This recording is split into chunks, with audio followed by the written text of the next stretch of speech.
bio. It's a very diversifying experiences he has got. He's been into MEP contracting, wastewater treatment, power industries, finance, whatnot. He has, I think, lived in most of the countries all over the world: Middle East, Australia, Asia, Pacific, Australia, Pacific, Africa, Latin America, and then Bahrain, Abu Dhabi, Singapore, and Dubai. So he's now at the moment working with Tata's Volta's international operations, and he's got lots and lots of experiences. And then he's a Toastmart master. He's a blog writer on random musings, and a podcaster, and a wannabe wine connoisseur. So when I read wine connoisseur, so the picture came to me with a beard person, but here I'm seeing he's clean shaved. Anyway, so I welcome you, Mr. Prabhakar, on the dais, and I would like your things on aspiring to make a difference and leave an impact session from your side. So welcome to our Brainciti 100 Days, 100 Speakers Summit. Dais is all yours. Please. Thank you. Thank you so very much, firstly, to Brainciti, the organizers behind this 100 Days, 100 Speakers. It is indeed, I think, a wonderful initiative to bring so many speakers continuously for the benefit of the audience and to get diversified views from a whole range of people with very, very rich experience.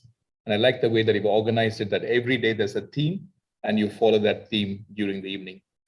Let's sit back, relax. This is going to be more a casual, interactive, and exchange-oriented session. I only wish to share certain experiences that I've had in my life so far and share my aspirations with you. And thank you, Mr. Rajiv Chawla, for that wonderful introduction. Much appreciated. To get started, I'd like to share my screen so that I can use a presentation to help me with what I'm going to talk about.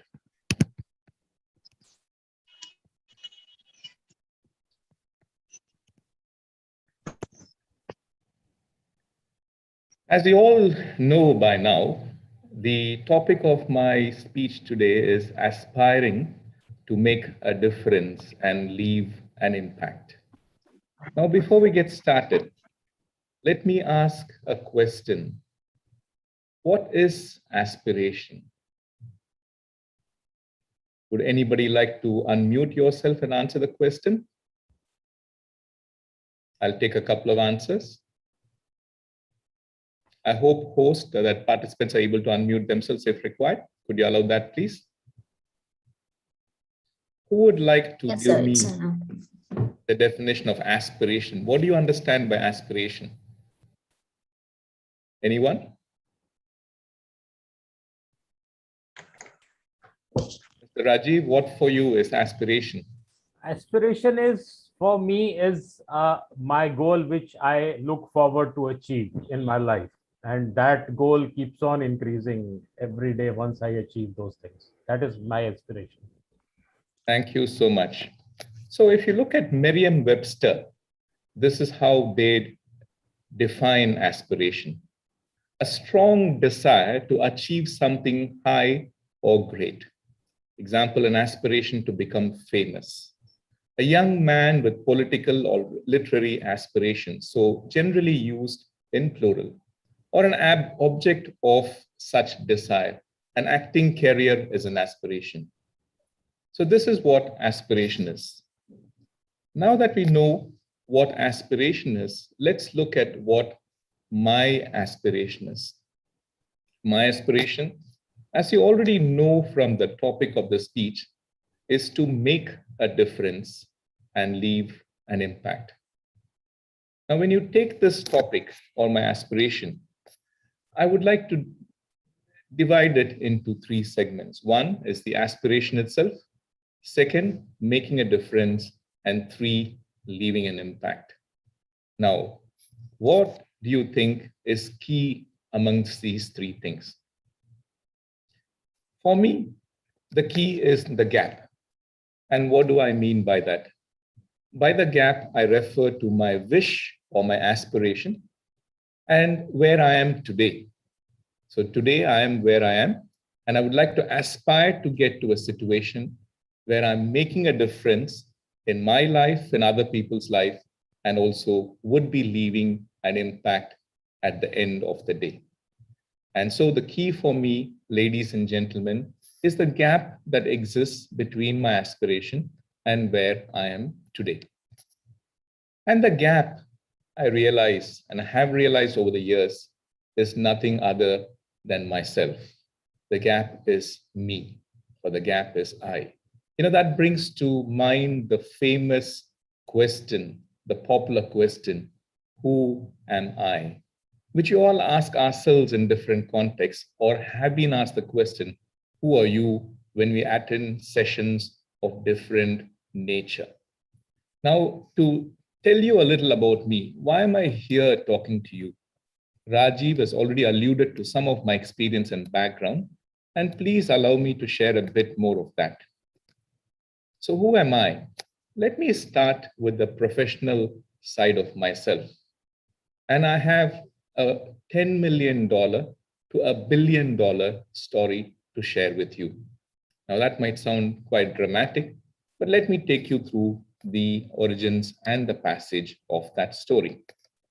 So to start with, in terms of my educational background, I'm a chartered accountant who qualified way back in 1988. And I was a rank holder, and I also finished my BCom degree, undergraduate degree. And along the way, I've had the opportunity to pursue short-term management courses in institutes such as IMD in Lausanne, Switzerland, INSEAD just outside Paris, and MCE, which is in Barcelona, Spain. I've also had the opportunity to undergo a course for the CFO course by Deloitte in London, UK. And I worked in a few different countries. Of course, like all of us, I started life in India. I spent the first 24 and a half years in India, born in Chennai, but then worked and lived in Hyderabad and Mumbai. And worked for 3 years before I moved outside to Bahrain, to Dubai, and then to Singapore. So I've lived and worked in India, Bahrain, Singapore, and the UAE, UAE being the longest that I've worked for. In terms of industry experience, like Rajiv mentioned, I've had construction industry, and within that specifically MEP industry experience, power or energy, and also some trading and manufacturing experience. And organizations, I've had a steady career, and as people from my generation and earlier would have similar profiles, I worked most of my life with just a couple of organizations. Some 14 years with the Tata Group for a company called Voltas, and for 17 years with a company called Agreco, which is a British listed PLC. In terms of my professional experience, I started off as a finance person, as a management trainee, in fact, as an apprentice, and worked my way up to being a project finance person, and then a specific unit finance person, to a regional finance person, and then eventually to the finance director of an international region across the Southern Hemisphere. I was also briefly the CFO for a listed company in Saudi Arabia, listed on the Tadawul Stock Exchange. I've also had operational leadership roles apart from finance responsibilities. I've been involved with business development in both North Asia, which is Japan, Singapore, Korea, and more recently in the Middle East countries. I've had responsibility for commercial and contractual management. I've been responsible for supply chain, base operations, and also leading continuous improvement or business excellence under the Six Sigma model. And I've also had responsibility for information technology. Geographic remit, while based in Dubai and out of Singapore, I've had responsibility for a vast part of the world, including Australia Pacific, all of Asia, all of the Middle East, Africa, and Latin America up to Mexico, which provided for a very, very rewarding and rich cultural experience. Now the 10 million to 1 billion story. So I joined a particular business, Agreco to be specific, in 1998 when the business was doing all of $10 million in 1 year. 10 years later, I was responsible for a region which turned over $1 billion And that's 100-fold growth in 10 years, ladies and gentlemen. That came through both organic growth, acquisitions, and new products and new business models. And that was some experience and where the organization grew, and so did the people associated with the organization. So in that growth story, I had a hand to play as a growth driver, being involved with business development, global national acquisitions, and being involved in setting the strategy and deploying the strategy for the organization. Also tying up with several joint ventures, franchisees, and also agencies. Several new countries, several locations in terms of business setup and entry, country entry. Commercial and risk management was an important part of my remit. We looked after the 3 Ps, which is people, property, and payments. We were also responsible for pricing reviews and decisions and contracts and risk mitigation within that. Important part of my journey was world-class finance, where a finance role involves custodian stewardship, business enabling, business partnering, and being a catalyst. And then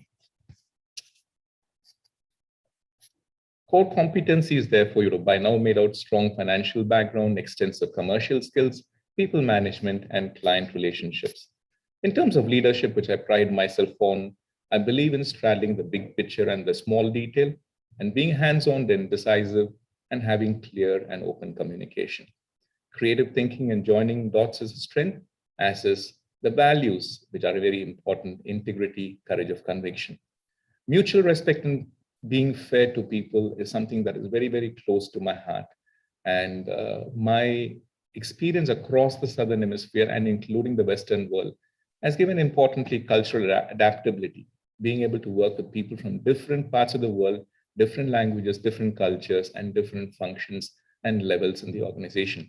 I believe I'm a high energy and enthusiastic person, which rubs off on people. And that's very important when you're in a leadership position. And importantly, I believe that most importantly, I need to be a resource for others. And as an individual, I am a son to a doctor and a banker, a brother to an HR professional, a husband to a professional accountant turned homemaker, a father to 2 girls, one who herself is a chartered accountant, another an undergraduate student.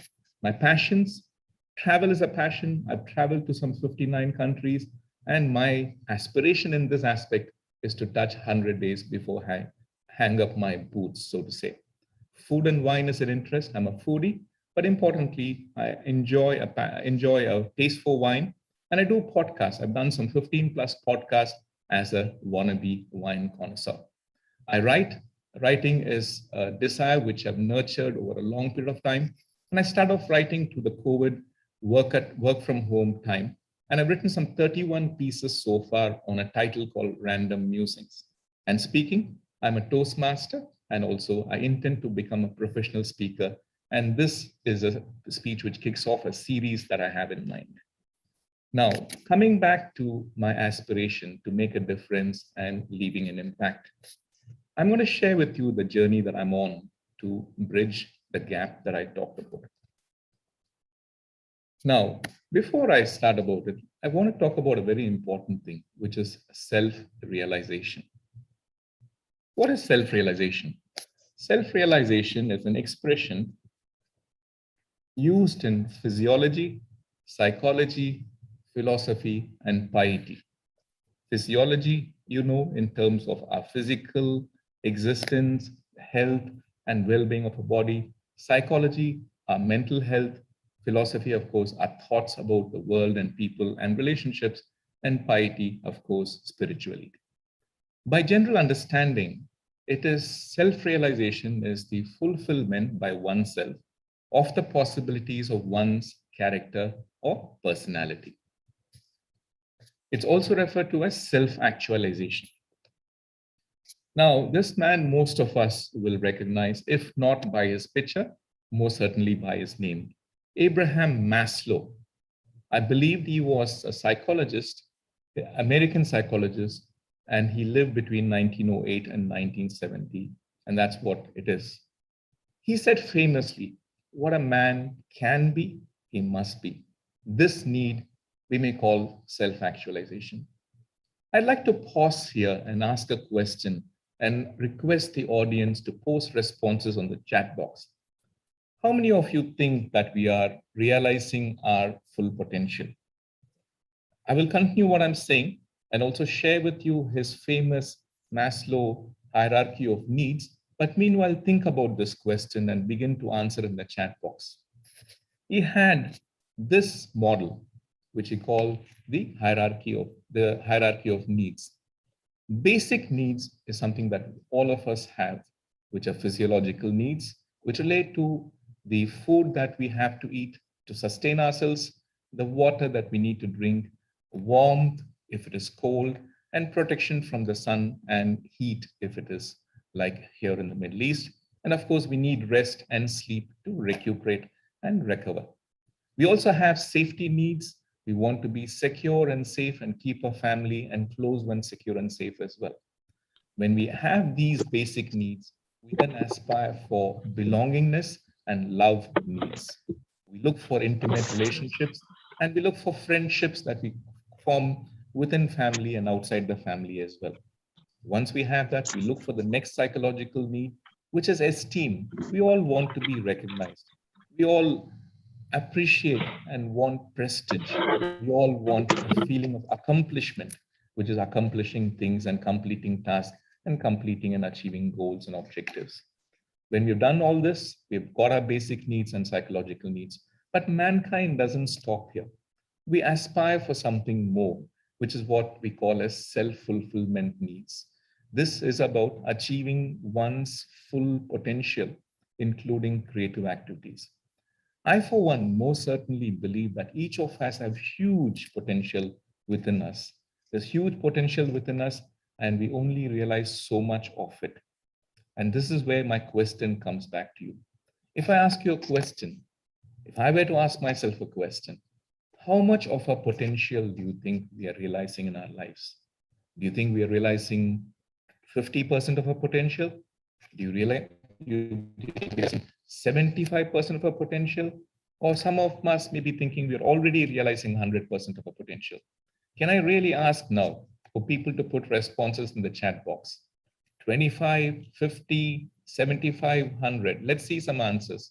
Can you enter a percentage which you believe in terms of your realization of the potential within yourself? I'm going to look at the chat box to look at some answers. Please do post your answers in the chat box. Let's start doing that. 50%. Thank you, Shana. Who else?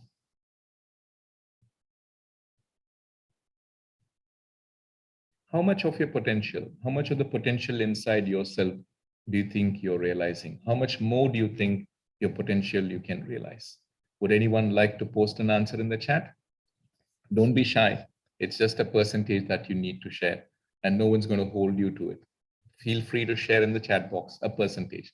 I see 80% from Rajiv, 60 from Rajesh, 70 from Venu. Anyone else? Thank you. Ladies and gentlemen, let me share with you my assessment of my realization of my potential.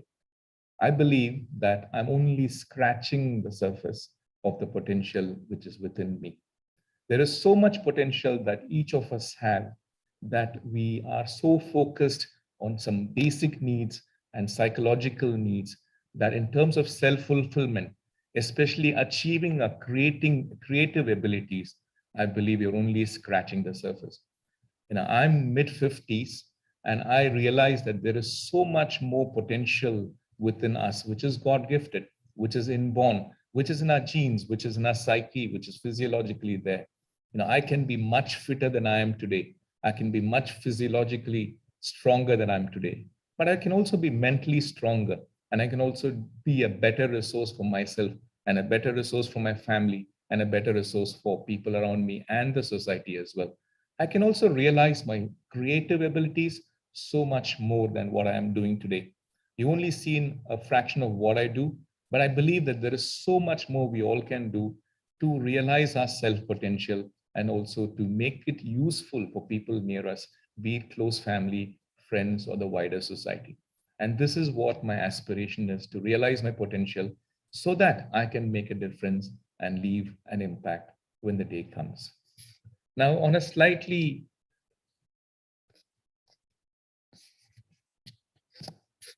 on a slightly humorous aside, we talked about Maslow's hierarchy of needs. We live in the digital age. Just a couple of nights ago, we had the outage of WhatsApp, Instagram, and Facebook, which made us realize how much dependent we have become on these social networking things. If you convert the Maslow's hierarchy of needs into the digital world, you see that we have physiological needs like battery charge, Wi-Fi connection, a proper device to use to, etc. And also safety needs in terms of the ability to reach out to people when in need, whether it is Google Maps or communication such as Gmail, etc.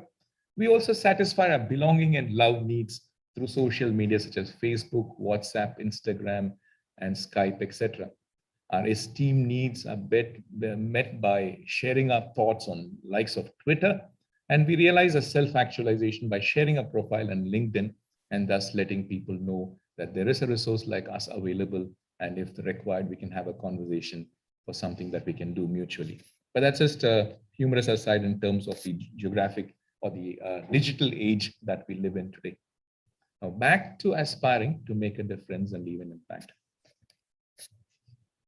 With that aspiration and with the huge gap that exists between where I am today and where I aspire to be, to be enough to make a difference on people around me and in the society, and wanting to leave an impact, having this desire, I just know I'm not going to sit back and have this desire and do nothing about it. So over the years and over a period of time, I've developed 9 steps to help me walk towards my aspiration, to help me bridge the gap which exists between where I am today and where I aspire to be. And I'd like to share these 9 steps to bridge the gap. The first of the 9 steps is a formula that I've devised for myself, and I call that 5H to the power of C equals SA. Now, you would guess fairly easily that SA is self-actualization. Now let's talk about the 5 H's. The first H is hard work. There is no substitute for hard work. Sweat and toil and enough hard work is absolutely the base and foundation for any achievements that we aspire to. The second H is health.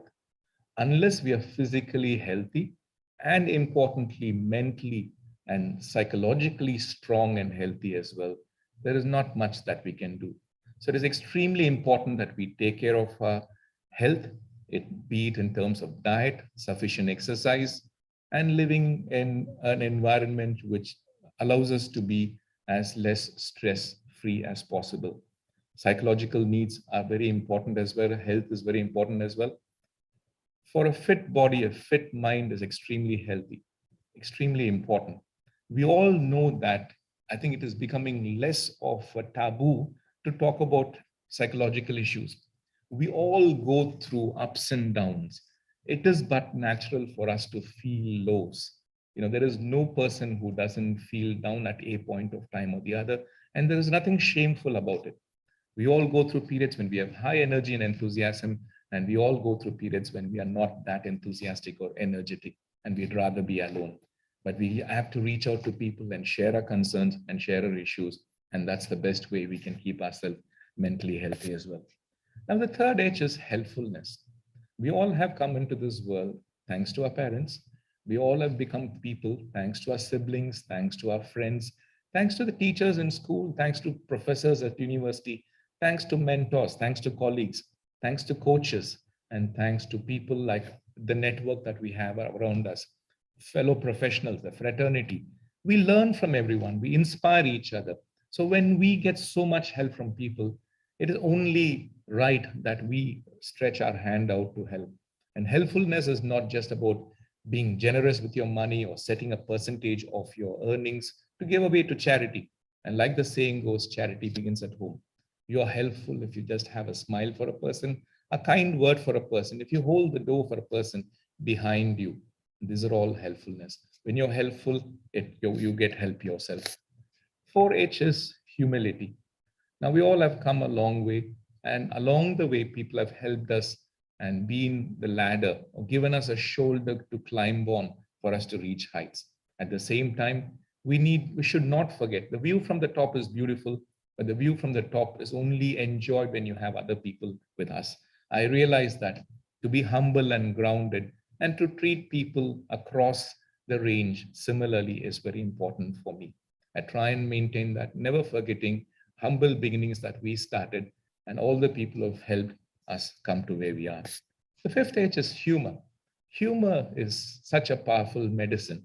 Now, not all of us have a funny bone to be born with.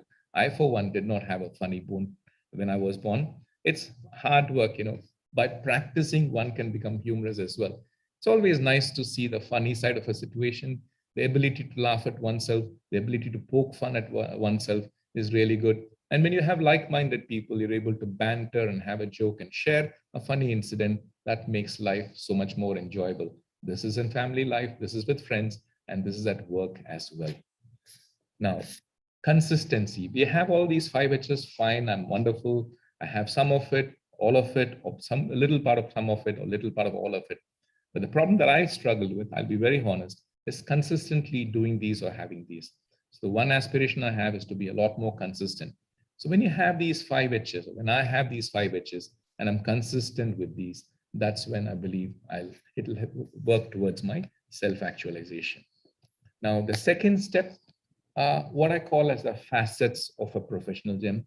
Many, if not all of us, are in professions which require us to be at the top of our game, which require us to be different from the crowd, which require us to stand out from the rest of the people and make a difference or be different in terms of what our role is, what we contribute, and how we improve people around us.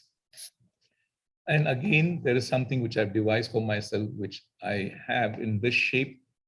One is a category basic. Second, again, category basic. Third is being a differentiator. And fourth is being a catalyst. And this shape takes the shape of a diamond or a gem. So these are the four different facets that I see that every professional gem has in whichever profession or whichever field you're working, whether in service, whether in business, whether you're a teacher, or whether you're just a leader who is inspiring people. Every industry, every function, every business, every profession has category basics. Take the hotel industry, you have category basics such as hygiene and customer relationship, etc. And you also can differentiate yourself by offering something different. And then you really, really are different when you are actually a resource for others and you inspire others. And without changing yourself, which you change others, which is what I call as a catalyst. Now let's look at this for a sample profession. Now, as you know, I'm a finance professional by qualification. For a bulk of my career, I've been a finance person. So this is what I devised and shared with my team when I was running an international finance function. So the facets for a finance gem, from my perspective, are one, hygiene factor is being a custodian. Second, being an operator. Third, being a business partner.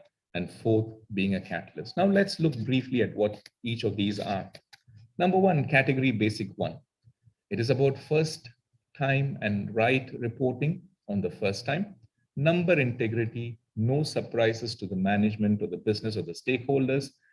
Ensuring that policies, procedures are both in place and are followed, and that you are making sure that controls and compliances are in place.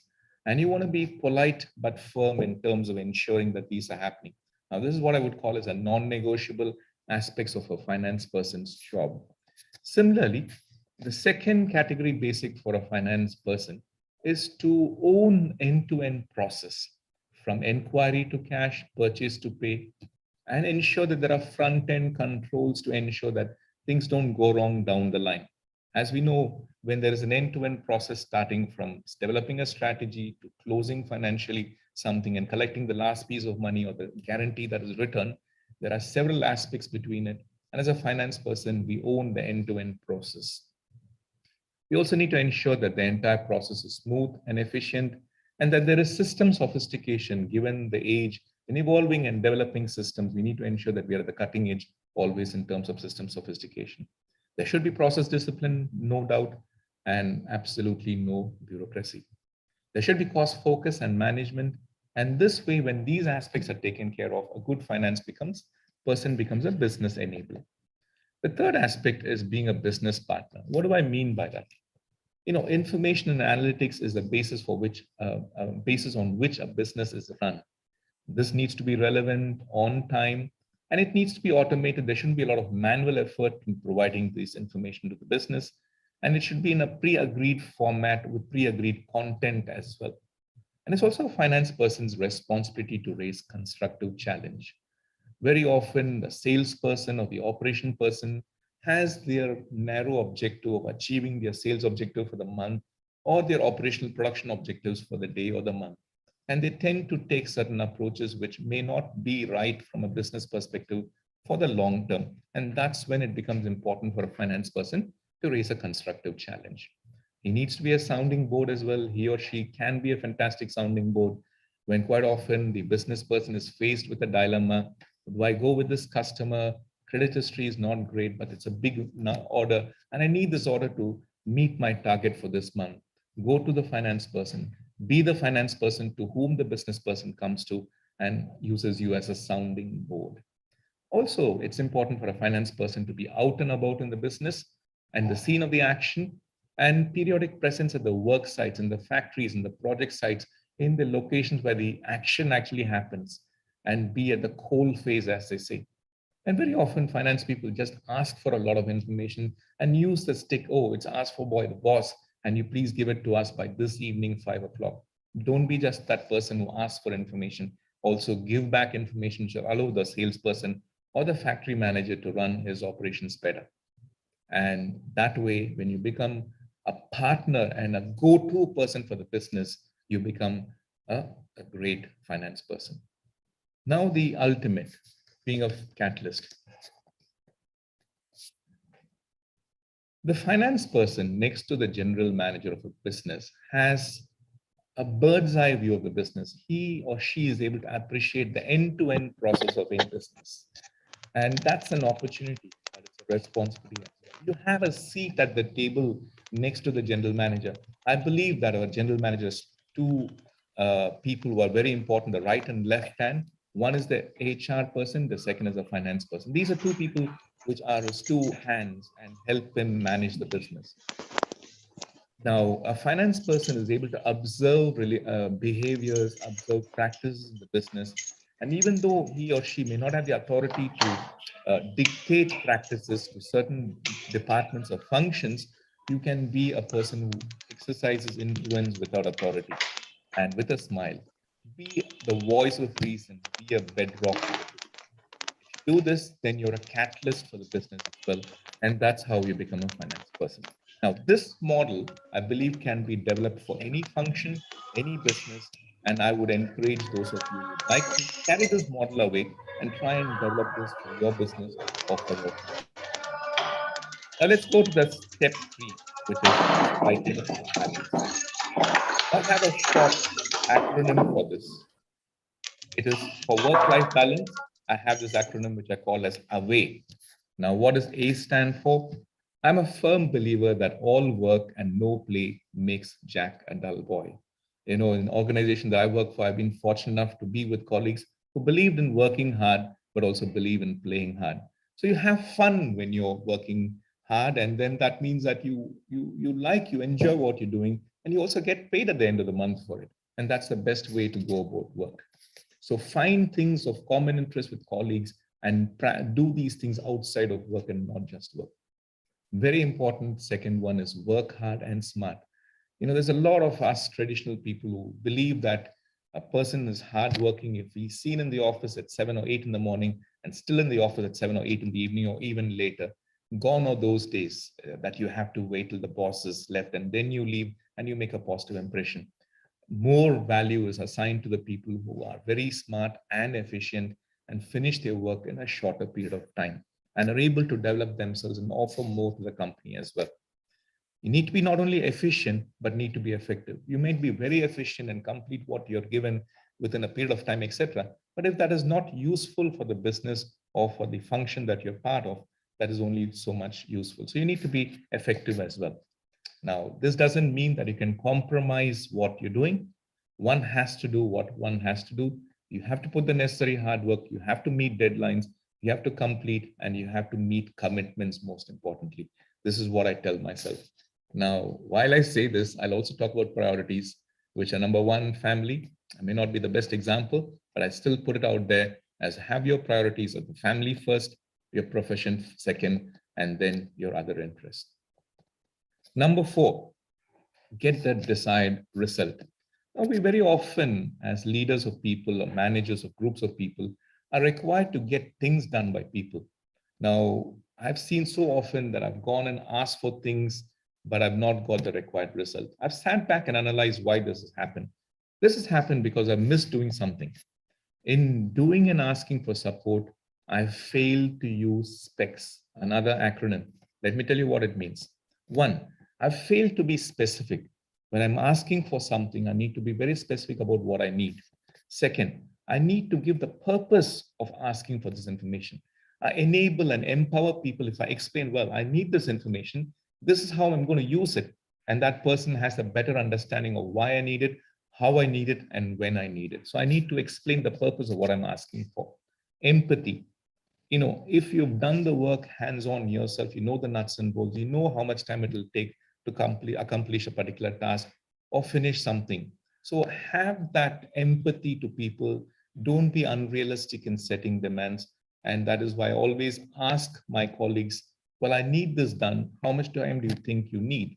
And we negotiate and agree a time which both suits the amount of work involved and suits my requirement as to when I need that information by. Context similar to the purpose, setting the context of the information request is also very important. People are intelligent, people are able to think for themselves, and I several often make the mistake of thinking, I don't need to tell all this information to this person. Let me just ask this person to do this thing for me. And I've underestimated the intelligence of people. If I've given the context and the purpose of what I'm asking for, I find that the result is much, much more effective because they've got the context of my requirement. Next timeline, like I said earlier already, it needs to be the right amount of time required to do the thing properly at the same time to meet the required deadline. Now, I also don't believe in, you know, perfection for the sake of perfection, false accuracy, as they call it. Some things are enough if it's indicative, and there are things which need to be worked to the nth degree, but quite often an indicative requirement is sufficient. Now, standardize. It happens in all organizations. A person sends out a request to 5 different divisions or 5 different locations and just gives a question. And what happens? The information comes back in different formats. The information comes one in Word, one in Excel, one in a table, and one just text. What happens? A person who's received or asked for this information spends time compiling this information, putting it in a consistent format. He or she could have saved that hassle by putting a template out there when the question is asked. So when then you standardize the information request, what comes back is standardized and your compilation becomes easier as well. Now, step 5, learn and collaborate, have courage. Again, an acronym. I use a famous saying of mine, which is shy boys get nothing. Now, I'm a quintessential shy person, or rather I was when I was growing up, but I've changed.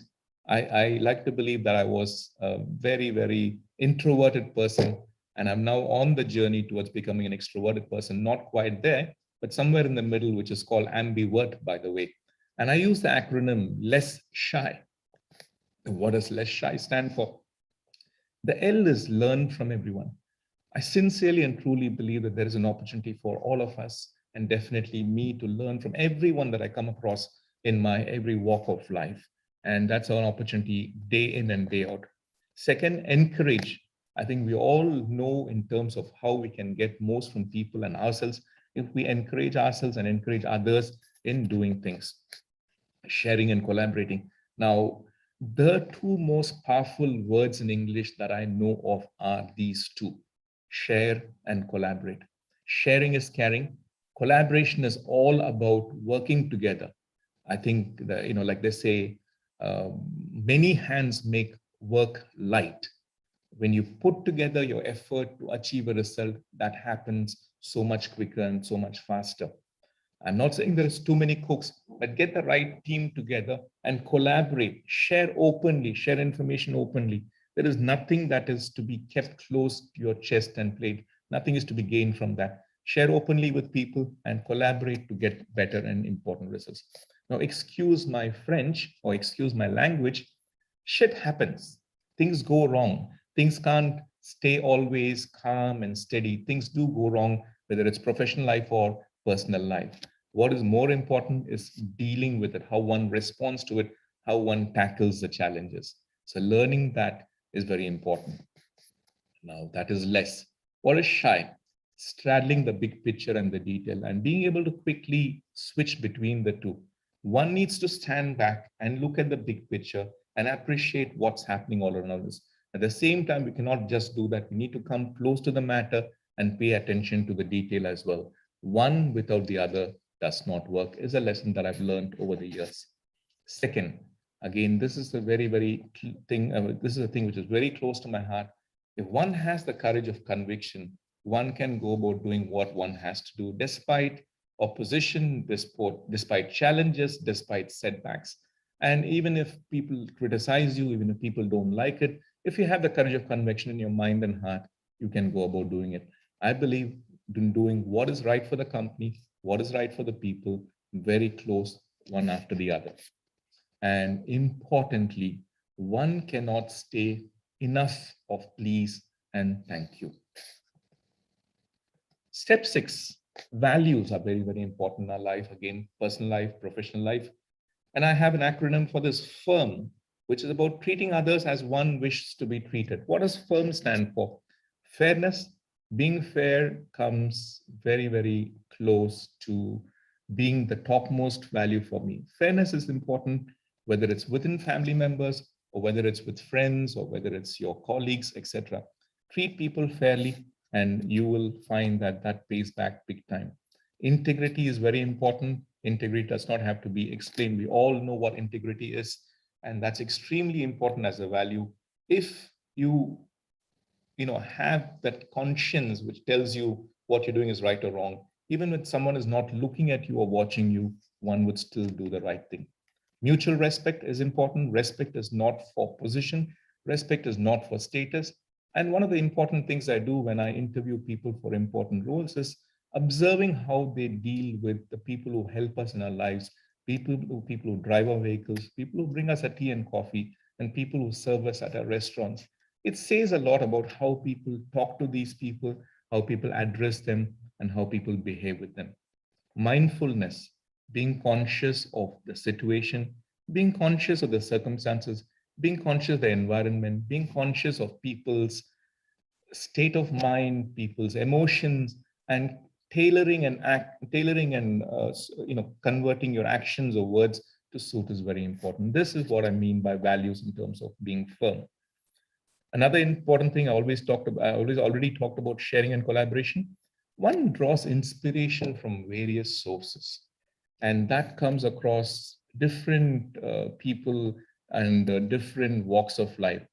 I have a famous saying, I'm very shameless when it comes to stealing good ideas. Now, let me share with you one such example that I came across some 6 years ago. I worked for a company for a brief time. The chairman of the company was a Saudi gentleman called Amr al-Dabag. Now, he was what he called himself as an omnipreneur. So he was an entrepreneur for sure, he was a philanthropist, and he was much more. So he coined the term called omnipreneurship. And he devised something called an organized approach to living a life of meaning. I'd like to share a few snippets from it. He's developed what he calls as a life plan. So this is how it looks. He's got some sample goals in his life. Life area, personal enrichment, health, recreation, family, friends, and questions for each of those. Example, health question is what life goal will achieve whole person health. Friends is what is your life goal which will help make new friends and maintain existing friendships. Then he talks about the life area of community, household, financial life area, career, and spiritual. A holistic approach to life in terms of making sure that you have a plan to life to achieve the most in each of these aspects. And then he's developed this life plan based on these questions. His mission statement that he's devised for himself is be a positive influence in the lives of others at work and home and lead by example. So I won't read or try to explain everything on this, but this is his one-page life plan. Now I'm inspired by this. This is fantastic. And this is something that I've been trying to develop and trying to adapt in my life. And this is something I've got a draft of, which I'm working, but I will very quickly devise something. Of course, it is not going to be static. It will evolve as time goes on. Just an example of how one can be inspired by something that one sees from others. Step 8, good to great. Now, this is something that I picked up from a book written by a person called Jim Collins, Good to Great, during my business excellence responsibility tenure. He says, it's something which really, really jumps out to me. He says, all companies have a culture. Some companies have discipline, but few companies have a culture of discipline. And when you have disciplined people, you don't need hierarchy. And when you have disciplined thought, you don't need excessive controls. And when you combine a culture of discipline with an ethic of entrepreneurship, you get the great alchemy of great performance, the magical alchemy of great performance. This, if you reflect on it, is a fantastic thing. If we absorb this and actually put this to practice in our business, in our organizational, in our personal and professional lives, I think this will do us a lot of good. Now, I've just adapted this for an individual. Let's say this same saying is converted to individual. All individuals, I have culture. Some of us have discipline, maybe not me, but few individuals have a culture of discipline.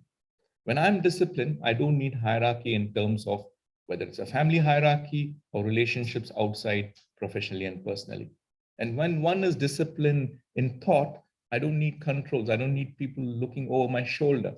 And if I combine my culture of discipline with an ethic of energy and enthusiasm, I will have the magical alchemy of great performance, of realizing my potential in life. And number 9, basics, improvement, and innovation. We all are going through different phases in our lives as individuals or as businesses or organizations or as professionals. It is important to spend the right time and the right amount of effort on various things. I'd like to demonstrate this. Again, a graph which I came across in my working years, something which I liked and something which I've stolen across the time. And then you put an effort. Now you see 3 lines in this graph. The first one is brilliant at the basics. Now, when you start off in any venture, if I want to start writing, I need to get my basics right. So you put a lot of effort into getting the basics of any new thing that you start, right? And that goes for some period of time. But over a period of time, the amount you've spent, the amount of time you spend on the basic thing will reduce because you've now got over it and you're becoming brilliant at the basics. Once you have the basics in place, then you can look at how we can enhance the existing. So time and effort now moves from being focused on the basic stuff to improving what you're already doing. Once you enhance what you're doing, that is the time to start thinking about new things, innovation, and finding new things to do. Now, this model, I think, applies to our lives professionally and personally, and I try to apply it to get to whenever I start any new venture. With this, ladies and gentlemen, I'd like to summarize what I've been talking about so far. In my aspiration to bridge the gap between where I am today and where I want to get to my aspiration to make a difference and leave an impact, 9 steps that I'm working on and I'm taking day after day in my personal life, in my professional life. And along with yourselves, I would like to do this more with your help, support, and by sharing, by inspiring. These are the 9 steps once again. Step 1 is the formula 5H to the power of C to achieve self-actualization. Step 2, realizing there are facets of every gem that we aspire to become professionally and personally, and working on these different facets or aspects of the gem. Third is striking a balance between work and life. Fourth is ensuring that we get the required result by the right approach in going about getting the required result.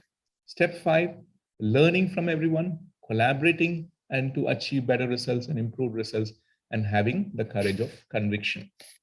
Step 6, never losing sight of values which are important in our lives, again, professionally and personally. Step 7 is drawing inspiration from various sources. And for example, these 100 speeches over 100 days, Many of us would like to attend as many speeches as possible, listen to different people with different experiences, and be inspired by these people.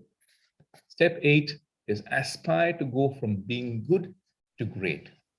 And step 9 is focus on basics, improvement, and innovation at the right time for the right length of time, putting the right amount of effort in each of these so that we get the desired results and different initiatives and different ventures that we kick off in our personal and professional life. So these are the 9 steps that I have devised for myself in terms of my journey to bridging the gap that exists between where I am today and my aspiration to being a person who makes a difference in my life, in the life of people around me, and at the end of the day, to leave an impact. Thank you so much for listening. And now I'll stop sharing the slides. I'll come on screen. I'll be happy to take any comments, any thoughts, any ideas that you have for me. At the same time, I'm happy to take any questions that you may have as well. Thank you so much for the attention. Thank you, Prabhakar. It was a very, very nice and engrossing kind of session. I was just thinking I wrote 80%. Now, after seeing your session, it's I have to change it to less than 8%.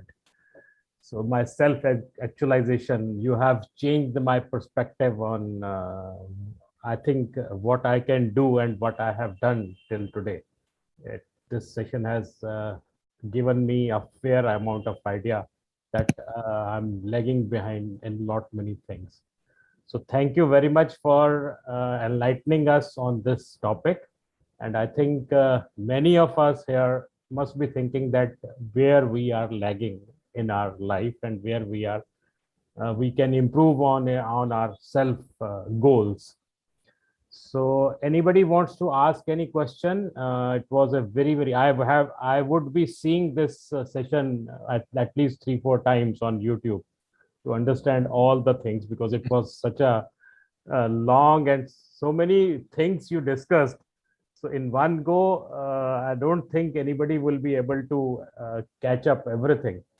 So I request all of you here, and you can share this link of YouTube to your friends also, because this is one of the best sessions I ever had on self actualization, I would say. Anybody wants to ask any question, please raise your hand, or you can put it on the chat box, or you can unmute yourself and come on camera and ask. Mr. Prabhakar is here for us to answer all these.